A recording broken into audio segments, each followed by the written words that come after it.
drive! Stretch! It's a dig! Hit as far! She is gone! I don't believe what I just saw!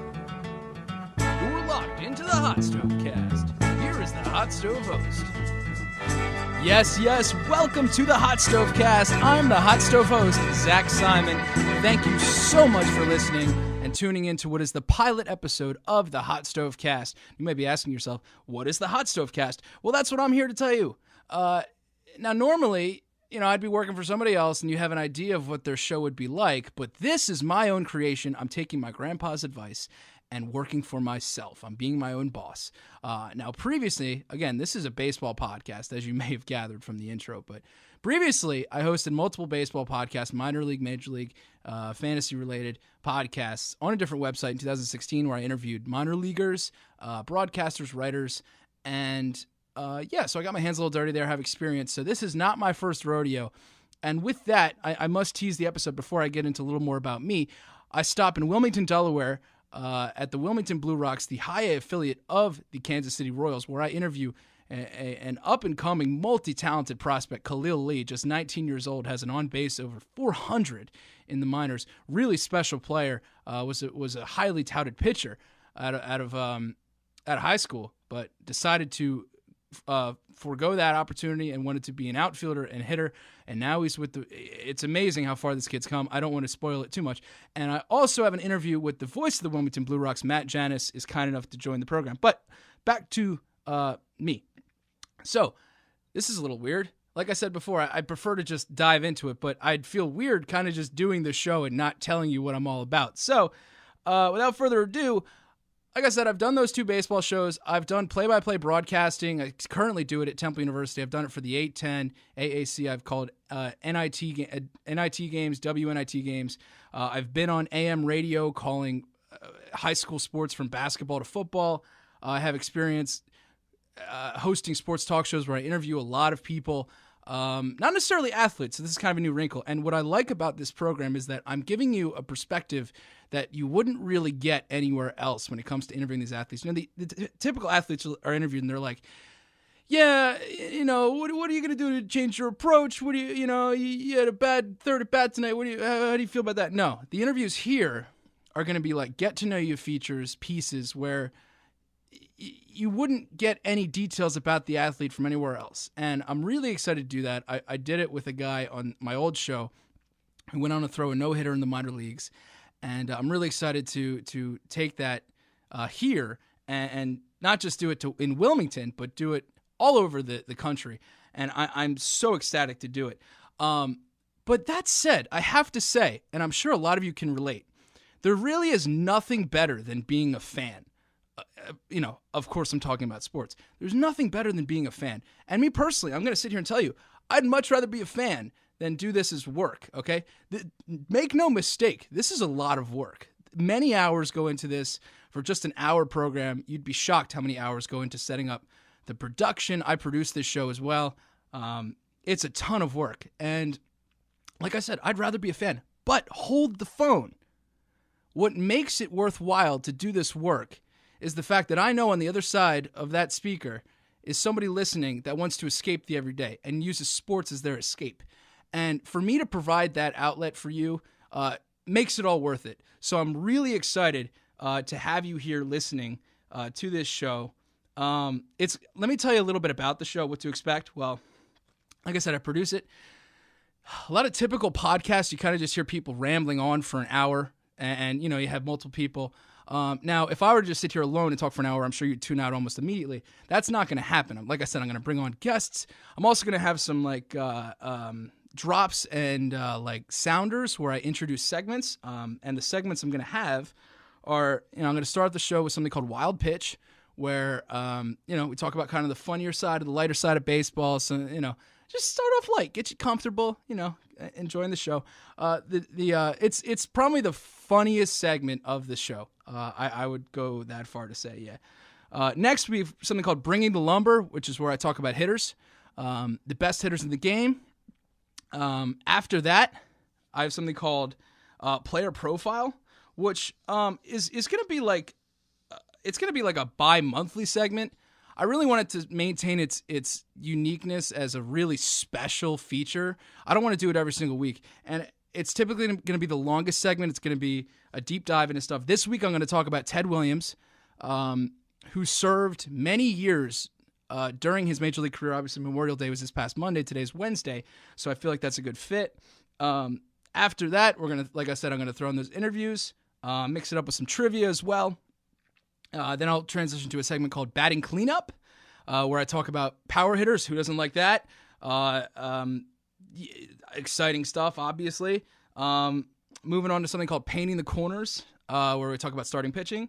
And then I'll end the show with something called Call to the Pen, where we talk about relievers. Fitting that you end the show, or that I end the show with, relievers, closers. That in mind, that's not the whole show. I've got more things coming up. And I want to preface this by saying, although, a lot of this is going to focus on the minors, this show in particular, because it's the pilot, because I'm spending a lot of minutes at the start kind of just setting the scene, I'm not going to necessarily talk about a lot of minor league prospects this time, but that's going to be the primary focus of this show, as well as a lot of major league players as well. But minor leaguers are what's going to make this show, because I'll have the chance to interview them. I'll be traveling from place to place, and I'm gonna try to depict the fan experience and try to interact with the fans a little bit, because minor league baseball is very different from Major League Baseball. It's a much more family welcoming atmosphere. It's a lot more. I don't want to say it's more fun, but in a lot of ways it is, because if you get a ticket for a minor league game, you can get an $8 ticket, $10 ticket, and you could basically be less than 50 feet from home plate, which if you go to a Major League Stadium, you're paying, I don't know, $150 to get that kind of seat. More often than not, close to 100 feet, whatever. You get the point. Minor League Baseball is really unique because it's a lot of it isn't just what happens on the field. You can even go as far as to say is the promotions and such are, I'm not saying the whole thing, but they're a significant portion of it. You literally have dogs with monkeys on the back herding goats. You have inflatable people in suits entertaining the kids. You have coffee cups racing. You have eyeballs racing. It's truly a spectacle. Like, if you've never been to a minor league game, I highly suggest you go. There's so many promotions. You go to the Wilmington Blue Rocks website. There's so many promotions. You lose count, honestly. It's so cool. Particularly, I'm in my early 20s. My peers, Beer Thursdays, they have a 90-minute Dogfish Head beer promotion where I believe it's $3 beers from 90 minutes up until game time. It's a great time. You can get a ticket, a bunch of beers, and a cheesesteak, or we'll talk about food on the show too. Of course, I like my food. People know that. You can get that for under $10. I'm sorry, not $10. Under you can get all that for $25 or less if you show up to the park. Highly recommend it. But let's see here. Where do I want to go from here? Like I said, I'm going to have Khalil Lee on here. So I kind of talked to, and I mentioned Khalil because he said in his downtime he plays a lot of Fortnite, and I do enjoy Fortnite. I mentioned that because this show is kind of going to be a little bit like Fortnite. It's going to, a lot of it's already set up, but it's going to have some refining and changing that I feel is really going to make it better. And to sidetrack just slightly, I think Fortnite's a really unique game in that, a lot of the games you play, shout out to the gamers out there, a lot of the games you play, they'll have updates every 6 months, a year, but this game changes, they change the format, they update it, they add features once a week, sometimes twice a week. It's really, I feel like the kids these days have the attention span of a peanut, and maybe they're way ahead of the curve, holding on to these kids' attention. But anyway, coming back to the HotStoveCast. By the way, follow the show on Twitter at HotStoveCast. Follow me on Twitter at HotStoveHost. There will be a Facebook page very soon. There will be a website, HotStoveCast.com, as well as Snapchat, Skype, Insta. I think I said Insta. Anyway, it's HotStoveCast on Insta. So that's pretty much it. I strongly encourage you to reach out to me on Twitter. Ask me any baseball questions you want. I want to talk to you. Hit me up. That's the best place to find me, at HotStoveHost. I'll try to get back to you within 5-10 minutes. I want to talk baseball with you, and that's why I'm doing this podcast for you. I'm so excited. So without further ado, let's bring up the wild pitch.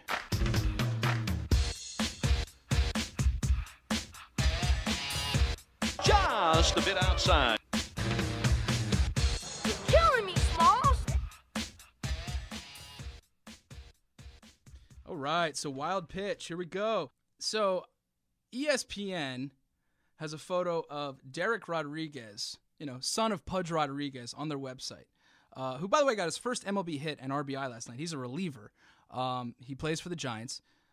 But one small problem, if you search Derek Rodriguez on ESPN, it is, in fact, a photo of Pudge Rodriguez, which ESPN undoubtedly has to fix. It's, things happen.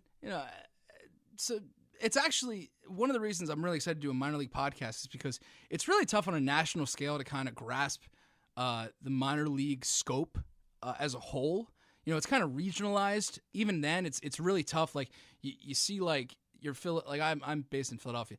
You rarely hear or see Philadelphia area broadcasters talk about the minor league players, and I think it's a common thing in a lot of markets because these hosts aren't necessarily willing to go out on a limb to talk about the guys because they don't want to be wrong. And you know what? I accept that, but that's why I'm here. I'm here to talk to you about the minors. But even then, like I said, this episode's going to be more just like setting the foundation, not a lot of minors, more so majors talk.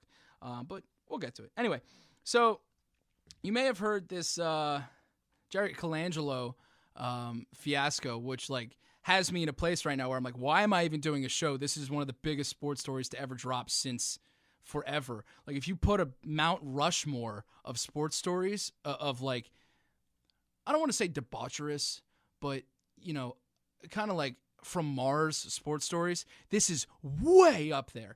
You have to see it for yourself, but basically this guy ran 5 different burner accounts to divulge sensitive team information, whether it be personal information about players, their injury histories. He would even trash the players. He would even disclose draft like stuff, like draft like intentions of the Sixers. As a Sixers fan, that irks me a little bit. This is allegedly, but the team did admit that this guy had a burner account that he just never used. So the behavior is there. And you really need to read this report by The Ringer. It's really long, but it's so well done. And here I am not even talking, I'm talking Fortnite, I'm talking basketball. I talk a lot of sports, but this show is about baseball. I mentioned that because the Rockies tweeted, quote, "Keep up the great work at Rockies. You are the best Twitter account in the world and the best team at MLB, and everyone should try to be just like you." So kudos to the Rockies. At Rockies runs actually a very excellent Twitter handle. I follow them. It's a good time. It's funny. Switching gears a little bit, speaking of Philadelphia things, Rhys Hoskins, up and coming, no longer a prospect. He's in the bigs, but he had an amazing last third of the season last year. Struggled a little bit to start this year, but 2 nights ago, he fouled a ball. Kenley Jansen hit him on the hands with, not like hit him, but like threw a fastball in the hands to him. That was, I don't know, low 90s, mid 90s, whatever. But he fouls it off, and it goes right off the bat into his chin, okay? He falls to the ground. He doesn't hit his head, but like he's down. He has to wrap a thing on his chin or whatever, his jaw, and he walks off the field, doesn't play. Everybody's worried. He says he's fine. He comes back the next night, and you need to see this video. It's I've never seen, and every broadcaster was saying it, no one has ever seen anything like this. Like, fouling a ball off his face, like right in his jaw. No concussion. He comes back the next night, last night, pinch hit double. I mean, good for this guy. Really just outstanding. Switching gears to the NL East. The New York Mets are 5-6 when Jake DeGrom starts a game, even with his 1.52 ERA. So, you've heard people like Brian Kenny talk about kill the win, and I happen to agree. I've been a big proponent of sabermetrics for a long time now, and I think that's going to have a heavy. You'll hear it. It's going to have a heavy influence, not a heavy influence, but it's going to have an influence on this podcast and the way I talk about stats. And I think you'll really like it because it highlights some of the really incredible things some of these players are doing, particularly with pitchers in this episode. But and even Khalil Lee has an amazing stat, which, some people would call it sabermet. I'll get to it. I will get to it. It's really incredible. You have to stick around for it. Lastly, the Brewers lost to the Mets. I'm sorry. The Mets lost to the Brewers 7-8 this past Sunday. And get this, the Brewers scored all 8 of their runs with 2 outs, okay? That's absurd. Do you know how good you have to be? And I mentioned analytics. There's a whole new means of going about how you prepare for games now because there's so much data, and I'll get into it. I'm going to introduce a segment in coming episodes called Smart Baseball, or it's a working title, but where I really dive into analytics because I think the common fan would like to get a little more of an understanding because even me, I've been following this stuff for many years. It's taken on a new level the past 3 to 5 years where it's unbelievable. And this stuff's been around for like a solid 15 years, if not a little bit more. A little bit more. But it's amazing. The steps, it's like launch angle, exit velocity are really just altering the way the game is, and oh my goodness, I could go on for hours. There's so much data. But anyway, let's move on to Bringing the Lumber, talking about the best hitters in baseball.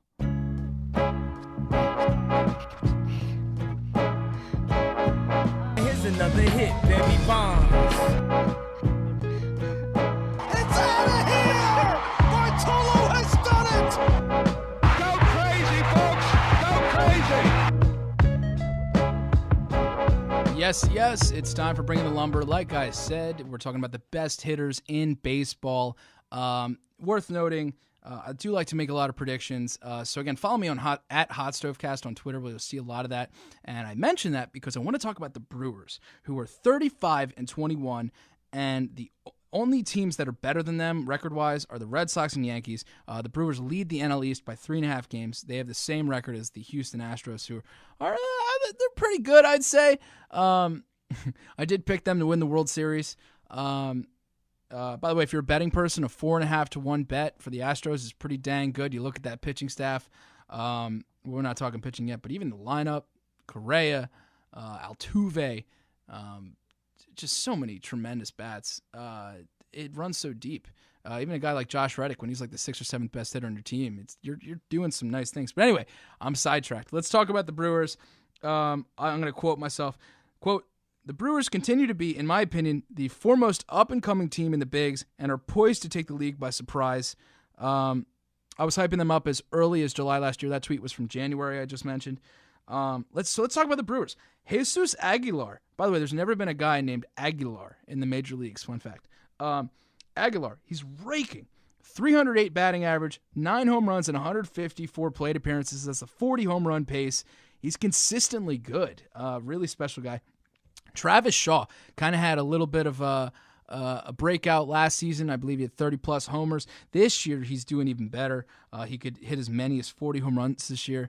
He's taking his game to another level. You got a guy like Yelich hitting 305 and Kane hitting 283, and his walks are all the way up. He could have a career year. He's sporting a 389 on-base percentage.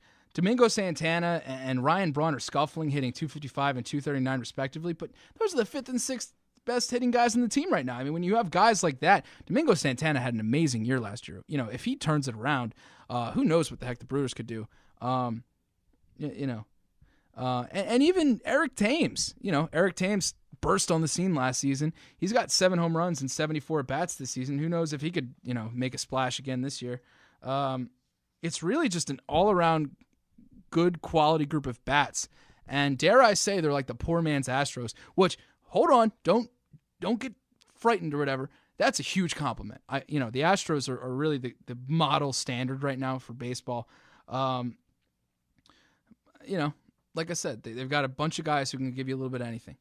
Moving over to the other Central Division, the Cleveland Indians, led by Jose Ramirez, absolutely raking. 16 homers, a 296 on batting average, and a 1,005 OPS. He's got in 234 plate appearances. That is real deal statistics. Michael Brantley is back to hitting. He's hitting .343 with 9 homers. Francisco Lindor is hitting .300 with 12 homers. Like, those guys, particularly Lindor and Ramirez, are just so gifted, okay? I know I keep bringing it back to the Astros, but they're literally on, like, Jose Altuve caliber level gifted hitters. Altuve is definitely better, but these guys are on that plane, and who knows, maybe they could develop into being as good as Altuve. Really amazing, by the way, Michael Brantley's having a year like this with so many injuries. I mean, you just wish him the best. Poor guy's been so snake bit. But even with those 3 guys, you got guys like Yonder Alonso and Edwin Encarnacion manning the 4 and 5 hole in that lineup. Edwin Encarnacion, you want to talk about a guy who just comes on the last 2/3 of the season. I mean, you know, the moment that calendar flips to May, he just flips a switch. It's really something.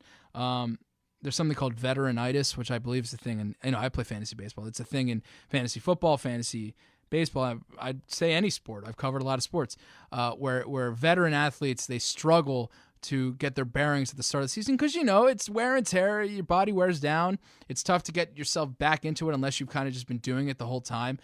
Justin Verlander, who I'll talk more about later in the show, kind of had that more so in his career with the Tigers. But now he's just absolutely outstanding. Like I said, I'll get back to him. But it's totally a thing. Like, you look at guys like Ben Roethlisberger, Carson Palmer, they struggle the first 6 or so games of the season, then they flip a switch and turn it on. Wow. Fortnite, Sixers, football. Anyway, you get a little bit of everything on this podcast. But again, we're here to talk some baseball. So let's bring it to the AL West. Albert Pujols of the Angels just passed Carl Yastrzemski for 9th all-time in total bases. Good for Albert. Man, oh man, what a professional. This guy.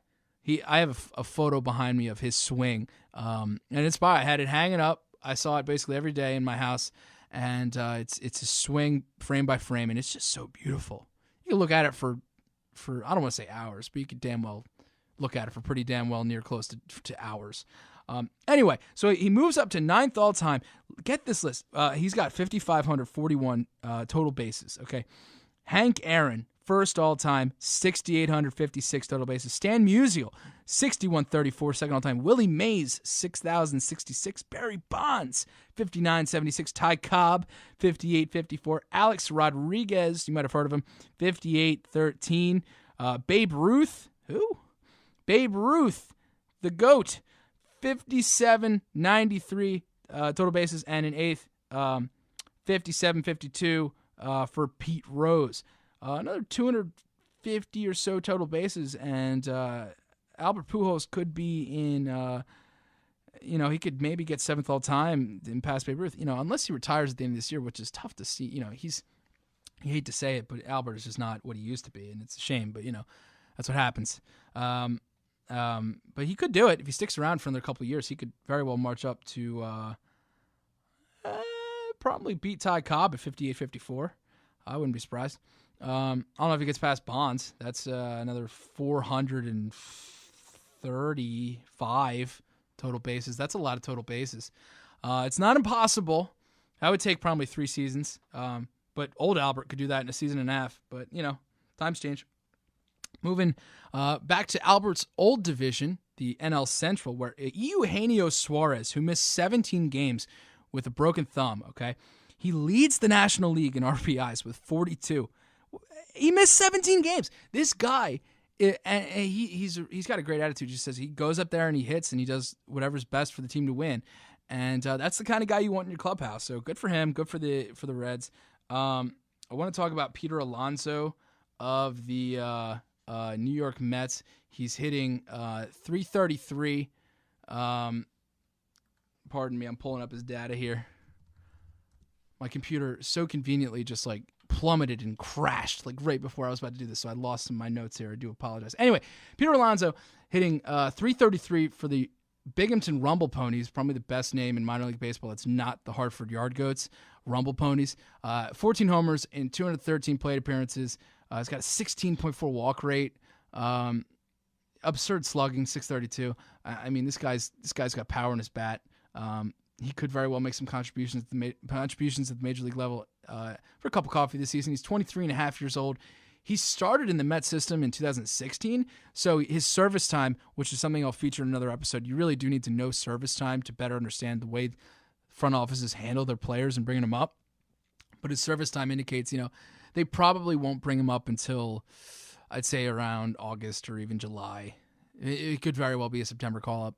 But I'd be surprised if they called him up soon. Plus, Adrian Gonzalez is man at first base, and he just hit a home run last night, and he's doing a fine job for the New York Mets. Moving on here.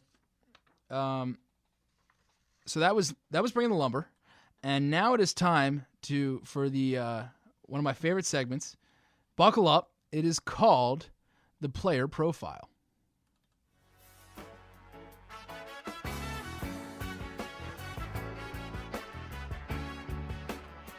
Evil will come, Ray.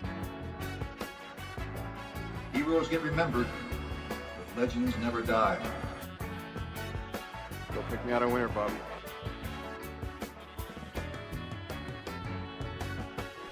All right. For this week's player profile, we're talking Ted Williams. Ted Williams, if you haven't heard of him, you need to. I'm sure most of you have. Ted Williams, born in San Diego, made his Red Sox debut at age 20. But before that, he spent a lot of his time at the park because his parents were out of the house often. His dad was working as a U.S. Marshal, and his mom was an adamant protester of the evils of alcohol. Everybody's got something, and good for her. She's speaking her mind, which is what this beautiful country allows for its citizens. Sometimes he wouldn't even get in the house until 10 o'clock until his parents returned home. At the park, he was just better than everybody, which is no surprise to anybody listening.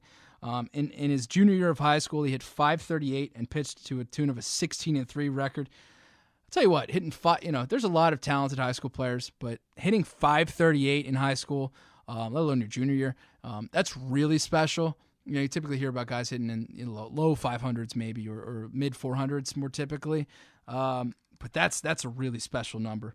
Anyway, but high school's high school. Who cares? Went on to play 19 professional seasons for the Red Sox. He hit .344 for his career, including a record .406 at age 23. It's the major league record. He's widely regarded as the greatest hitter of all time. Not necessarily the greatest player, Babe Ruth, but widely regarded as the greatest hitter of all time. And his .344 average all time is good for 6th on the all-time list with a minimum of 5,500 plate appearances. He trails in that category Ty Cobb at .366, Roger Hornsby at .358, Joe Jackson at .356, who notably only had 5,690 plate appearances. All the other guys had more than had more than 80, just under 8,400. Ed Delahanty at .346, and Tris Speaker, phenomenal St. Louis Cardinal, at .345. Again, Ted Williams' .344 career. Lest I forget, what's so impressive about Ted Williams is that he hit .344 and he had 521 home runs. That's 21st all time. Perhaps even more astonishing, guys, is the fact that he walked 20.6% of the time and struck out 7.2% of the time. Babe Ruth was at 19.4 balls per nine, walks per nine, and 12.5 for his career, strikeouts for his career. Teams nowadays clamor for guys like this, the hitters who can walk more than they strike out, let alone those who can hit for power. Guys like Mike Trout, Joey Votto, Jose Ramirez come to mind. I mentioned this earlier. I bring up Ted Williams because Memorial Day was this week, and without the sacrifice of those who served protecting our freedoms, I wouldn't have the opportunity to do this show for you right now, and I sincerely thank you and salute all of your service. Thank you so much. Ted Williams spent his age 25, 26, and 27-year-old seasons serving as a Navy pilot in World War II. When World War II ended, interesting story, Williams ended up in Pearl Harbor. He was sent there, obviously Hawaii, where he played baseball in the Army League. It included players like Joe DiMaggio, Joe Gordon, and Stan Musial. And the Army and Navy game attracted over 40,000 fans, and the players said it was a better game than the World Series game being played that same year between the Tigers and the Cubs. Really astonishing stuff. I mean, I don't know, 40,000 fans back then, is that, wow. I'd have to do more research on stadiums, but it's tough to imagine, that was, defeated necessarily. There were some large stadiums, don't get me wrong, but the energy those people must be bringing, all the Army people and Navy people. Wow. Anyway, so Williams, didn't play 3 years in the majors. He lost 25, 26, 27 because he was drafted. Williams was also a Marine pilot in the Korean War, essentially for his entire 33 and 34-year-old seasons. Those 2 seasons, he only had 122 plate appearances, which I must tell you is squat tola. Now, Williams also won the Triple Crown twice, and even as his skills wore with age, he led the league in hitting at 39 with a 388 average. He had 388 at age 39. He's the oldest player in history to lead the league in batting average. Now, what's really extraordinary about Ted Williams, people, is that he missed essentially 5 years of his career, very much in his prime, especially 25, 26, 27. But let's not sell 33 and 34 short. He missed 5 years of his career and still hit 344 all time. That's 2 points better than Babe Ruth. He hit 521 home runs. Okay. I don't have the number in front of me, but 521 home runs in I don't know how many seasons. But this guy, if he had those seasons, okay, I think Ted Williams could very well be the greatest player of all time. If he had played, because the way the way players develop, and this brings it back to the minors, you need that continuous experience to build on it and adjust. And it's a shame he had to go abroad because he definitely lost some of the knowledge. If you gave Ted Williams 5 more seasons of production, especially in that, he not only would have hit home run totals in the 40s. I'm pulling up his stats now. In 1942, before he was drafted, he hit 36 homers, came back, hit 38 homers. Okay, I think it's fair to say that Williams would have hit 40 home runs in at least 40 in all 3 of those years. By the way, his best total was in 1949. I believe it was 31 when he hit 43 homers. So, that's 120 homers. That puts him at 640. 641. And then you add those other 2 seasons, he probably gets another 60 from that. He gets 700.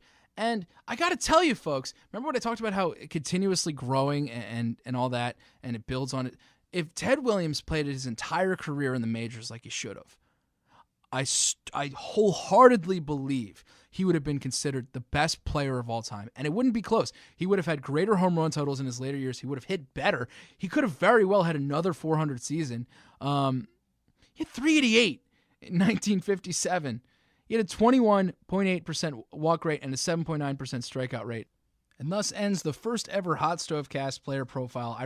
I'm struggling to think of a better player to talk about than Ted Williams, but I assure you there are dozens and dozens of tremendous players to talk about. Looking forward to doing that again real soon. On the other side of the break, we're going to talk to Wilmington Blue Rocks center fielder Khalil Lee, Kansas City Royals 3rd-round draft pick. Really looking forward to putting that on display for you guys.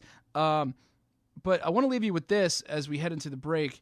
Which American League rookie leads the league in doubles? Back on the other side.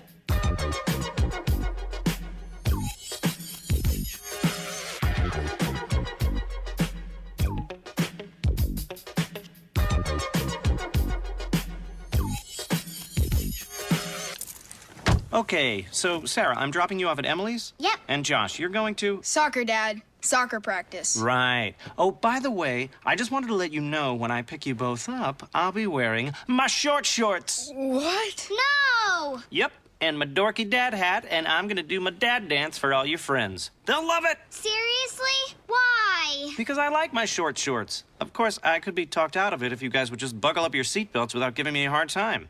It's important to get your kids to buckle up for safety, no matter what it takes. And sometimes, all it takes is your parental powers of persuasion. Okay, we're buckling up. See, all buckled. Good choice. I'll just have to do my dad dance at dinner time. What? No! Do what you have to make sure your kids are wearing their seatbelts, even on short drives. Never give up until they buckle up. A message from the National Highway Traffic Safety Administration and the Ad Council. Visit safercar.gov/kidsbuckleup for more information. Yes, buckle up. You're in for one hell of a ride. Welcome back to the Hot Stove Cast. I'm your host, Zach Simon. Before the break, we talked about a quick trivia question. Which American League rookie leads the league in doubles? None other than New York Yankees third baseman Miguel Andujar, who has 17 in 172 at-bats. That's basically a double every 10 at-bats. Andujar, by the way, fantastic player. I'm a fan. Got a nice power stroke. But without further ado, let's move on to the main event. Khalil Lee, Kansas City Royals high A prospect, is joining the program. Just 19 years old. He's the only Wilmington Blue Rock player who can't get a beer at the bar. He's multi-talented. He's got a bat that's refining, and he's got a really strong approach. I mentioned a 400 on-base earlier. He's got a 409 on-base percentage in 203 high A plate appearances. It's more striking, and this is a really crazy stat, and this isn't analytics per se, but this is just like common sense stats, even though it falls under the analytics category. This guy, with a minimum of 150 plate appearances, leads the Carolina League with a 41.6% opposite field hit percentage. Okay? That's extraordinarily impressive for a 19-year-old to possess that ability. It really shows he's got a good feel for the strike zone, and I think Khalil has a really bright future, and he was kind enough to join the Hot Stove Cast. The first ever guest of the Hot Stove Cast is a Kansas City Royals outfielder for the high A Wilmington Blue Rocks. He's 19 years old. He's the youngest Blue Rocks prospect, third-round draft pick, 103rd overall. He's an outfielder and the 2016 Gatorade Player of the Year for Virginia. Khalil Lee is kind enough to join the Hot Stove Cast. Khalil, how you doing? Doing great. How are you? Good to have you on the show. Let's just jump right into it. I'll start you off with a cookie here. Your strikeouts are down, walks are up. What have you done at the plate to, help your approach? Just seeing the ball really well, getting my pitch to hit early in the count, and not missing it. Khalil, you have a really interesting profile. High school stats are high school stats, whatever. But I'll tell you what, you came up as a dual talent. You hit .471 at a .634 on base, 6 homers. You're a pitcher, obviously, 7-0 with 2 saves, a .33 ERA, 87 strikeouts, 43 innings, including a 5-inning perfect game. You have some really interesting quotes, actually, because you had teams tell you that you would go higher as a pitcher, but you wanted to go in as a hitter. Can you tell me a little bit about the decision behind that? The decision was, really not really hard for me. I've always done both, like you said, throughout my whole career. I've always pitched and hit, but I've always loved hitting. And I know when you get to the major leagues and in professional baseball, period, pitchers don't hit, unless you're a National League guy. And I wanted to continue to hit and stay on the field and play every day. So that was kind of my thinking behind that, and I'm happy with my decision. Okay, well, Babe Ruth, Shohei Ohtani, Khalil Lee. I mean, you never know. You could be that guy in the 7th inning with a 12-run lead, pitching. That would be cool to see. You have all these skills. Have you ever given any thought to hitting righty? Yeah, I fool around with it a little bit in the cage, but hitting right-handed is a whole nother skill a guy would have to learn. It's already hard enough hitting left-handed, so I don't think I'm going to be doing that. Gotcha. Okay. Nonetheless, what skills do you think you need to improve the most? I need to improve every part of my game, honestly. There's never a part of my game that I'm satisfied with. So, the 5-2 sport, all 5 tools I'm working on every day, trying to get better. Love the attitude. All right. Let's say you're down in the count, 2 strikes. What's going through your mind? 2 strikes, I got 1 more. So don't let them beat me, and don't give the umpire a chance to call me out on strike. So that's just my thing right there. I got 1 more. I'm still battling and trying to put the ball in play. Obviously, you have more professional reps as a hitter, but my question to you is, unique situation. You're a dual talent. Toughest pitcher you've ever faced, and if you want to throw in the toughest batter you've ever faced, too. The toughest pitcher I ever faced. Let me think for a second. Take your time. Yeah, there's been a couple of guys this year that have been pretty good. I want to say we faced, I think he was a rehab guy. I forget for which team. It might have been Lynchburg or Carolina, one of the guys. He played in the big leagues and then played over in Japan a little bit. He was a big left-handed pitcher, and he threw all of his pitches for a strike, and he threw a pretty firm fastball. He was probably the toughest pitcher I faced this year. You remember his name? I do not. I don't remember, but I just remember facing him. He was pretty good. And then the toughest hitter I ever faced, I don't know. I haven't faced. I faced Joe Rizzo in high school. How about that? That was probably the best hitter I faced, and he got drafted the same year as me. So. There you go. All right, so I got to let you guys know, I was watching Khalil warm up, and this guy has moves. He's got dance moves for days. Khalil, I'm curious, what do you do in your downtime? You know, there's a lot of spare time in the minor leagues, you know, long bus trips, etc. What do you do in your spare time? Eat, sleep, and Fortnite. Fortnite is probably the biggest thing that, you know, the whole team has been doing. You know, we have team battle royales, you know, after the games and before the games, but mostly, you know, getting my rest and eating good, and then relax on the video game a little bit too. So Fortnite's a good one. Yeah, I indulge myself. Do you have any pregame rituals or like superstitions, like you wear the same shirt or you eat the same meal? I have a routine. I mean, I'm not really a big superstition guy. I can you know, stick to my routine, but if something doesn't go exactly as planned, I'm not all, you know, confuzzled and all messed up about it. But yeah, I have a routine that I do every day, and that's about the most consistent thing that I do. Perfect Game USA says you're an outstanding student, and you of course bypassed Liberty University to sign with the Royals. If you weren't playing baseball, what would you be working toward? If I wasn't playing baseball, I'd have just finished my sophomore year in college, and I'd be working towards an engineering degree, so doing electrical engineering stuff. Yeah. Good for you. Now, fun fact for the folks, Khalil and I were born in the same hospital, Christiana Hospital, right down the street. Your family actually stayed in Delaware 3 days before moving to Baltimore. Did you grow up an Orioles fan, and was there a moment when you realized, like, wow, baseball's for me? Yeah, my whole family is a diehard Orioles fan, or Orioles fans and Ravens fans as well. So, yeah, I definitely love Baltimore athletics. But probably when I realized that baseball was my sport, and, you know, the sport that I knew I was pretty good at, is in middle school, going into my freshman year of high school. So the summer after my 8th grade year, high schools were trying to recruit me. Private high schools were trying to recruit me to go play at their school, and they brought me out to camp. Actually, St. John's School in D.C., they were one of the first schools to really reach out and bring me to one of their camps and work me out to come on a scholarship, because it's a private school, to play baseball there. And that was kind of like, okay, these guys are trying to, you know, trying to pay for my school to, you know, get me to play baseball there. So I figured, you know, that means something, that I must have some type of talent that they see in me. So that was probably the first time I really thought that, wow, I'm pretty good at baseball. You know, I could do this.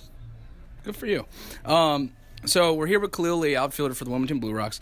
Let's talk about your teammates a little bit. Who in the clubhouse do you think is most likely to wind up on TV talking about baseball? Most likely to wind up on TV? I think Emmanuel Rivera. He carries himself like a big leaguer, and, you know, you hang out. The guys that I hang out with are the guys I feel like, you know, will make it to the league, because I try to surround myself with guys that I feel like are going to move up with me in the next level, and Rivera is one of the guys that I surround myself around, and, you know, he really resembles a big league player. Very nice. What about being a coach, potential coach? Potential coach? Dang, that's a good one. Coach, I don't know, Chris DeVito, he likes to, I think he would be a coach because he has a good, you know, stern voice. Like, when he's talking, people listen. So I feel like you need that as a coach, and he has that feature. A little bit of Gabe Kapler. Yeah, there you go. Yeah. All right, wrapping up here with Khalil Lee. Khalil, last but not least, you know, simple question. What do you best attribute your success to? My success is based off of hard work. I mean, and a lot of that hard work and that competitiveness that I've gotten came from my dad, and he's helped me, you know, through my whole career. You know, so since I first started playing, he's pushed me every day and, you know, taught me work ethic. And, you know, hard work definitely pays off. And ever since the day I got drafted, ever since the day that, you know, I made it to high school baseball, made the varsity baseball team, and then reached every goal after that, making the perfect game All-American team, and then, going to be the player of the year in high school, and then getting drafted finally, which was my ultimate goal, through high school to make it to professional baseball. That, hard work definitely pays off. My dad showed me what hard work is, and he showed me how it does pay off, and we're continuing to work hard together in the off season. That's the only person I work out with, baseball wise. I do go, train other places, but my main workout partner is my dad, and that's definitely the biggest reason why I'm, having so much success today. Bonus question: Father's Day is coming up. Any special plans with you and your dad? Yeah, I mean, I don't know if we're on the road or not, but if we are on the road, I'll be calling him, texting him all day, and then if we're at home, I'm sure he'll be up here watching the game, and we'll definitely get him a nice dinner and just relax, just spend quality time with him, because that's the biggest thing. I don't get to see him as much as I have been, so just spending quality time would be a big thing for Father's Day. Khalil Lee, multi-talented, multi-tool player with the Wilmington Blue Rocks, Kansas City A-plus affiliate. Thank you so much for your time. Yeah, no problem. Thank you. A big thank you to Khalil Lee for being the first ever guest of the Hot Stove Cast. Really talented young prospect. It's very rare you see a young prospect at 19 excelling in high A like that man is, and I'm really looking forward to seeing what his future holds and has in store. We're going to take another 60-second quick break here. On the other side, I speak to the voice of the Wilmington Blue Rocks, Matt Janus, and it's time for Batting Cleanup, where I talk about the game's best power hitters. But first, did you know Cy Young holds the record for complete games at 749? That's probably the number one record in baseball that'll never be broken. 749.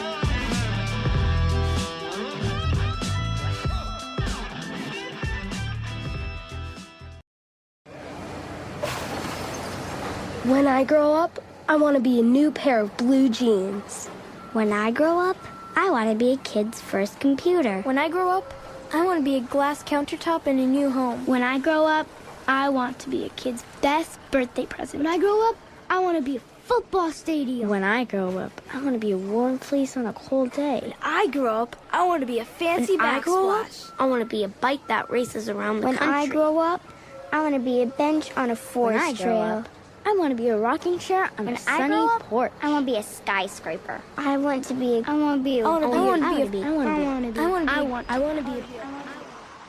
When I grow up, I don't want to be a piece of garbage. And if you recycle me, I won't be. Give your garbage another life. Recycle. Learn how at iwanttoberecycled.org. A public service advertisement brought to you by Keep America Beautiful and the Ad Council.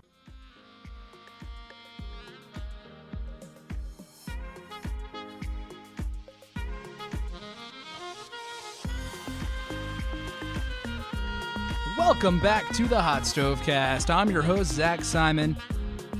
Good to have you back. Jammin'. Yeah, please recycling. Only 34% of Americans recycle. That's a problem. You got to fix that. The number should be at least double. Anyway, recycling, football, basketball, Fortnite. Yeah, you're getting a lot here. Talking power hitters. Segment I like to call batting cleanup.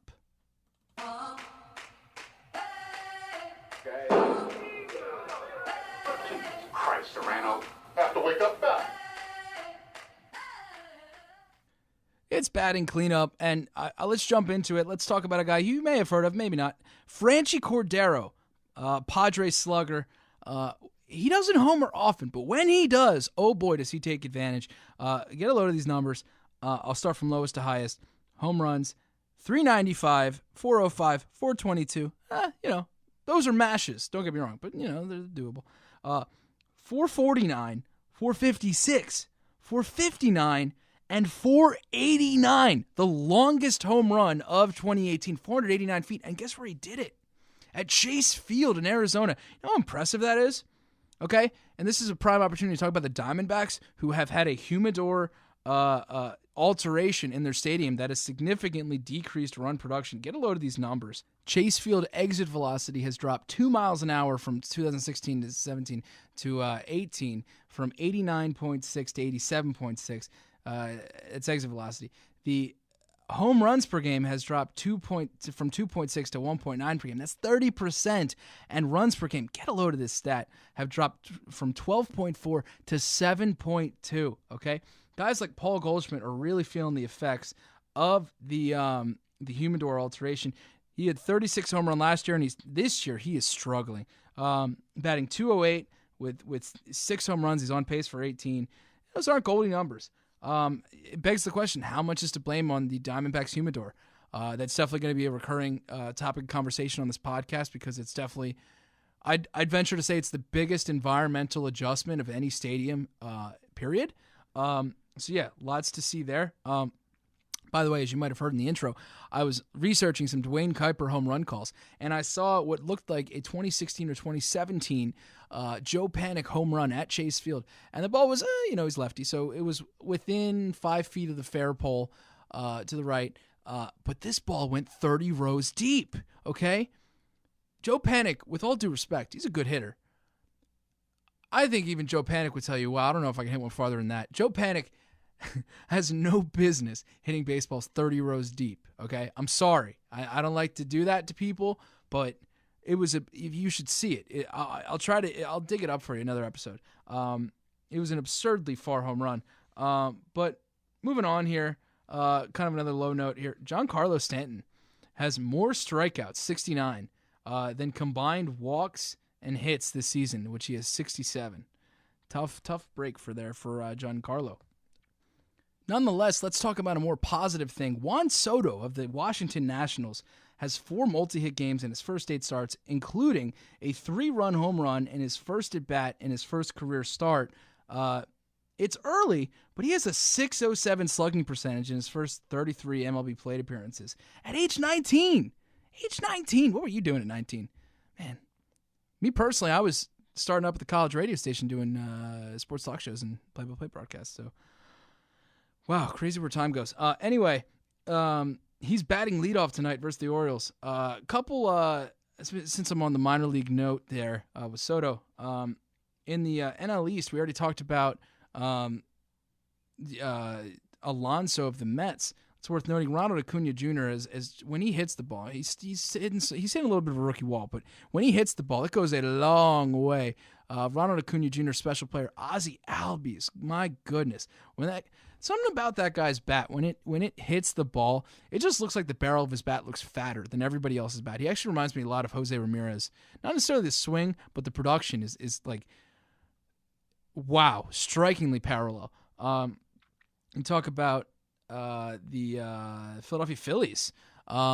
Rhys Hoskins, I mentioned a little bit earlier, when he gets his stroke going the way it should be, he's a really special player. Scott Kingery's kind of scuffled a little bit, but I think once he just gets a little bit more experience, he'll turn into a pretty special hitter.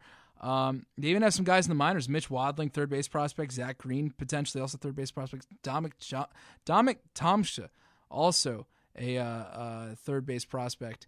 A lot of third base prospects. Speaking of Michael Franco, by the way, he's turned around. He's improved his season, hitting for a little bit more power.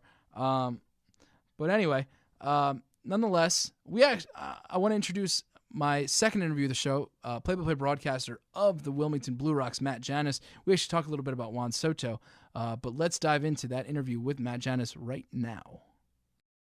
Joining the HotStoveCast is a 2-time National Sports Media Association Delaware Sports Broadcaster of the Year, a college football and basketball broadcaster for Fox Sports, Big East Digital, CAA.TV, and the American Sports Network, and he's the voice of the Wilmington Blue Rocks. Matt Janus is kind enough to join the show. Matt, thanks for a few minutes of your time. How are you?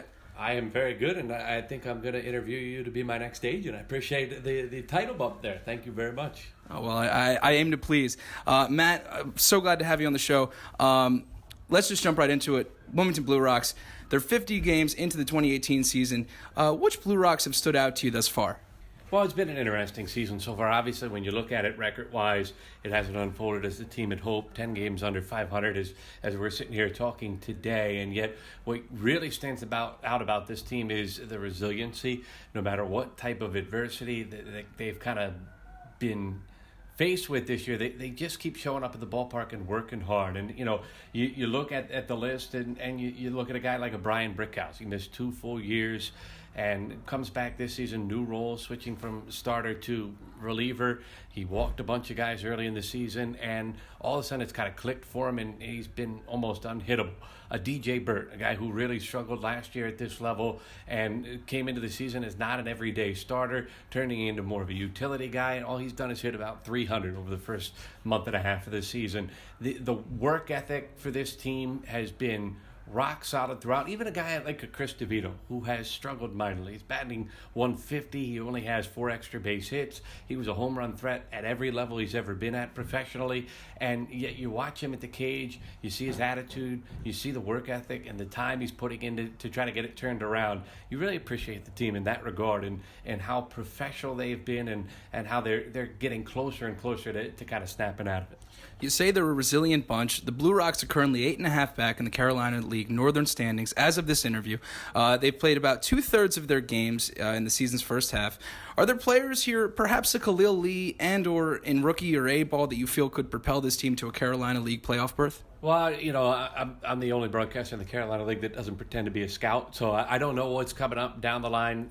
That's something that we just kind of have to wait and see how it unfolds. It's a really talented team in Lexington, but the Royals have different plans for different guys. So Totally understand. What about on this team? On this team, when you look at it, look at a guy like a Khalil Lee, who is on base more than 40% of the time, but the batting average maybe hasn't been quite where he wants it to be at this stage, and the power numbers aren't there, and yet you look at it and you realize he's 19 years old. So that's something that could certainly turn around in the second half, and they could propel into big things.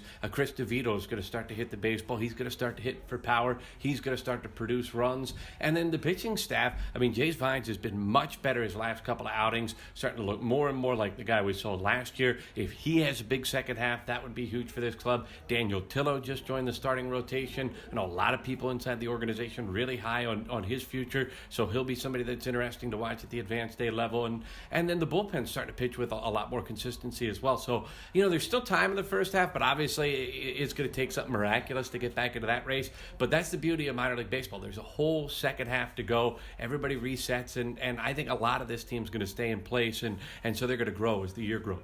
I know you said you focus predominantly on the Blue Rocks, but I want to ask, as far as the Blue Rock system goes, the Royal system goes, are there players that have since been promoted that have your attention potentially making the next level, making a leap at the next level? Well, a guy that was so incredible to watch, both as a player and as a person, and he's really shot up the prospect ratings here over the last year or so, is Nicky Lopez, shortstop at AA now, and he's been fantastic getting on base. He's as good defensively at the shortstop position as anybody I have seen come through Frawley Stadium. We've had a lot of good shortstops over the last decade or so here in Wilmington.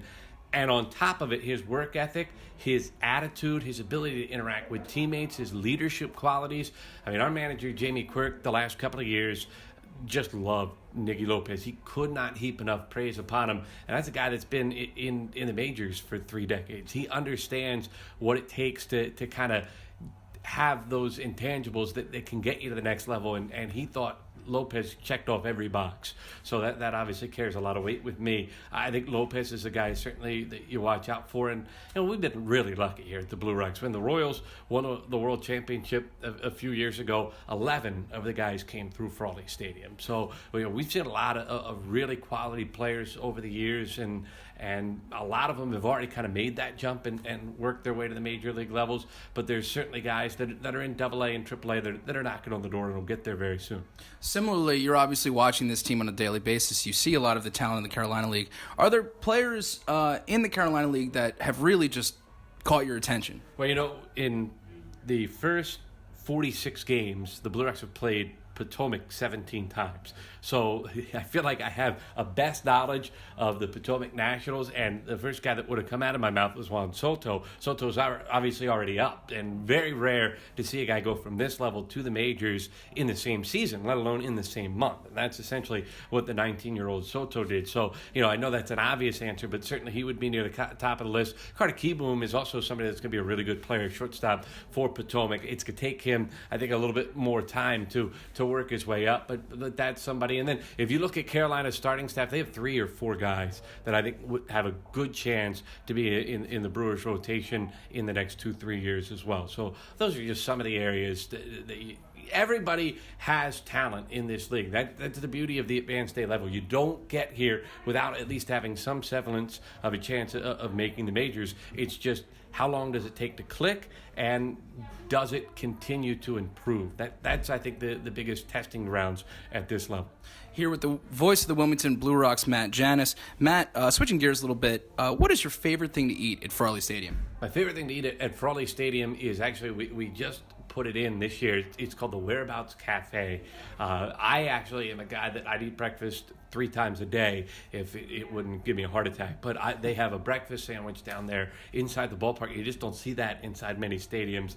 I think it's fantastic. They've also opened up some new specialty salads and some sandwiches that are really good, and I've pretty much tried most of them at this point, so I'm trying to make my way through the whole menu. Whereabouts Cafe is really one of my favorites to go, and then you can't go wrong with crab fries at Chickies and Pete's as well, obviously. All right, I'm looking forward to trying out the Whereabouts Cafe. Lastly, wrapping up here with Matt Janus, you've got Beer 30, you've got the bobblehead series with Rocky, the celery stick and Rumble. Yeah. You have Family Sundays. What promotions should Blue Rocks fans look forward to this season? Well, we're trying a new thing this year. We're on select Tuesdays throughout the season. We're going to do the Dog Days of Summer presented by our friends at Concord Pet, but we're also doing what's called a Yappy Hour. So we have some special drinks that go along with bringing your dog out to the ballpark, and that's I believe it's benefiting our friends at the Delaware SPCA, so that's pretty cool.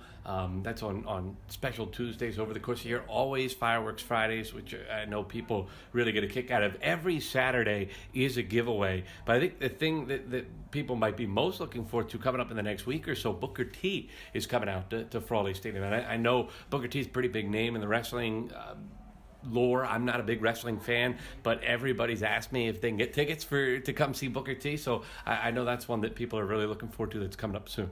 No kidding. All right, Booker T will be here very soon. Matt Janus, voice of the Wilmington Blue Rocks, thank you so much for your time. Thank you. Appreciate it. Big thank you to Matt Janus, Wilmington Blue Rocks play-by-play voice. You can hear him for the local people in Philadelphia area, Delaware, Wilmington, etc. You can hear him on 89.7 WGLS FM for all 140 Wilmington Blue Rocks games and potential playoff games. Thank you so much again to Matt Janus. Now, moving on, we're going to talk about pitchers. It's time to paint the corners.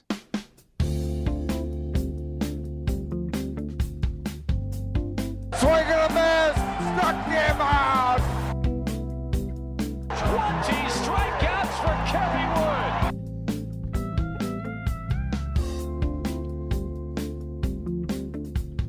Yes, it is painting the corners. Question for you guys. Do you know what the following pitchers have in common?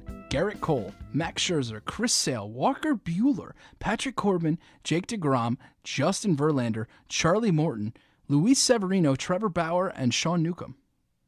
You probably don't. That's okay. They all have ERAs under 3 with a K through 9 above 10. That's really absurdly impressive.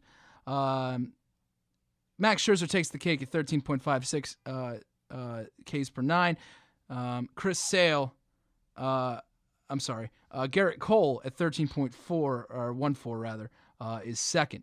Also on that list, Justin Verlander, in his last, a note about him versus the Yankees, who he dominates, by the way. In his last 4 starts against the Yankees, postseason included, he's thrown 30 innings, 30 and 2/3, 2 earned runs, 2 walks, 40 strikeouts, a .59 ERA. I don't know what's more impressive, a .59 ERA in 30.2 innings or 2 walks and 40 strikeouts. I'm probably going to go with the 2 walks and 40 strikeouts. That's amazing. By the way, tip of the cap to Luis Severino, who throws 97.6 miles an hour on average. That's the hardest in baseball. Honorary mentions to Syndergaard and Ohtani, who threw 97.4 and 97.1 respectively. They both break the 10.9 K through 9 mark with ERAs of 3.06 and 3.35 respectively. So Ohtani has the 3.35. So who's getting the most swings and misses? A pretty hot sabermetric stat people are throwing around is SWST percentage, that's swinging strike percentage. swing and misses. So tip of the cap to Max Scherzer, who has a filthy 16.7 swinging strike percentage and is well on his way to the NL Cy Young. Personally, I thought Noah Syndergaard would do it. He might, but Scherzer and DeGrom are currently the front runners right now. And I'll tell you what, you want a dark horse. Walker Buehler could sneak into the conversation. He's so talented. He just has to get the innings. I mean, he's really young. I don't know if he necessarily will get pushed all the way to the end of the season. They might disqualify him for having that lack of experience and the lack of innings. But I'll tell you what, the 23-year-old, who I firmly believe is the best pitching prospect in the game, has so few flaws that I wouldn't be surprised if he stays in the Cy Young conversation the entire season. He doesn't overpower you. He pitches, but he just happens to have strong stuff too, like power stuff. He could easily jump it up 3 ticks or whatever, but lose command. He sits in the mid-90s pretty easily. I'll tell you what. And by the way, thank you to Fangraphs for those stats. Probably the best statistical website in the game. I highly recommend you read their articles and check them out. Maybe I'll bring some Fangraphs writers on the show eventually. Who knows? Don't be surprised if you see them. Again, thank you to Fangraphs for that data. Speaking of powerful stuff, it is time to make a call to the bullpen.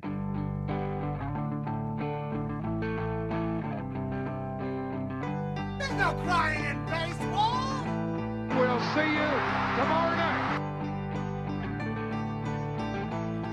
Yes, there's no crying in baseball. Don't cry because it's over. Smile because it happened. Yep, time to call in the reliever. It's closing time. Josh Hader. Get a load of this guy. 65 strikeouts in 32 and a third innings with a 1.15 ERA. Speaking of the Brewers, Josh Hader is more than likely the best reliever in baseball for reasons I will describe in a second. And he's not even their closer. Corey Knebel, who's having a little struggle right now getting through injury. He's got some walk issues, but he'll get it back. Just an outstanding 1-2 punch right there, rounding out the Brewers bullpen. The Rockies have a Josh Hader of their own in Adam Ottavino, who has a .95 ERA and 45 strikeouts in 28 and the third innings. Wow. That's a lot of innings, by the way. That's like an 85 inning pace for a reliever, which is definitely pushing it. Anything more than that is you're testing fate there. But Adam Ottavino has a devastating slider. If you have a chance to watch him, I highly recommend it. And last but not least, I'm kind of short here because I ran long with the intro and stuff, player profile, etc. But Sir Anthony Dominguez of the Philadelphia Phillies, he had fewer than 15 innings in the minors this season. He had less than 10 innings in AAA and AA combined, and he's now up in the majors throwing 98 plus with pinpoint accuracy, and it's got movement. Okay, this guy's incredible. He's all the rage in Philadelphia right now. He's shut down supreme. He owns a 19.1% swing strike rate in 11.2 thirds inning. Yes, it's early, but it's better than Ottavino at 13.1% and falls short of Hader, who's got a Goliath 22%. Dominguez is fourth in Major League Baseball behind Doolittle and Edwin Diaz, respectively. I'll tell you what, I don't think the Phillies have ever in their history had a reliever this good. Seriously, you have to watch him pitch. It's as if he needs another league to pitch in. It's really remarkable. I mean, tip the cap to Gabe Kapler, the manager of the Phillies, who went down to go see him and certainly played a role in getting him up as soon as they did. It's uncharacteristic of the Phillies to call up prospects that quickly, but I'll tell you what, when the guy has this kind of stuff, you got to pull that trigger. Okay, so that wraps things up here on the first episode of the Hot Stove Cast, the pilot episode. Thank you so much for joining us. Thank you so much for joining me. I'm so used to saying us, I'll get it. It's the first episode. But I got to tell you, we're going to have some more things coming up. Things like Smart Baseball, where I talk a little more analytics. We're going to have a lot more minor league promos, which is like a super fun thing to talk about. Because like I said, you never know what you're going to get in the minors. You got to get fans to the ballpark, and the lengths teams go to get them to come is it's really amazing. And I'm gonna go experience this, not just for me but for you guys. Try to take you into the ballpark, get you as close to the scene as I possibly can. What else we got for you? I'm gonna have a fantasy minute. I love fantasy baseball. So I'll get you your fix.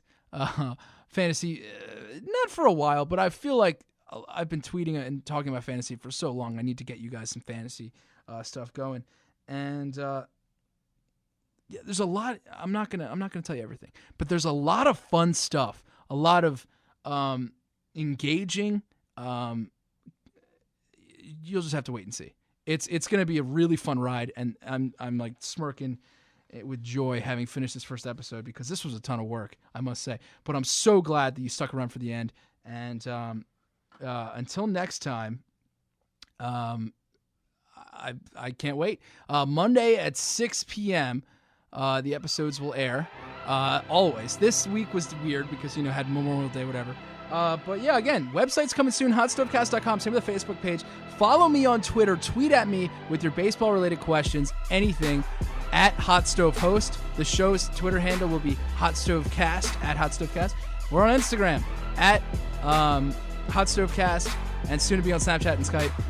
Thank you so much for listening, and have a great rest of your weekend.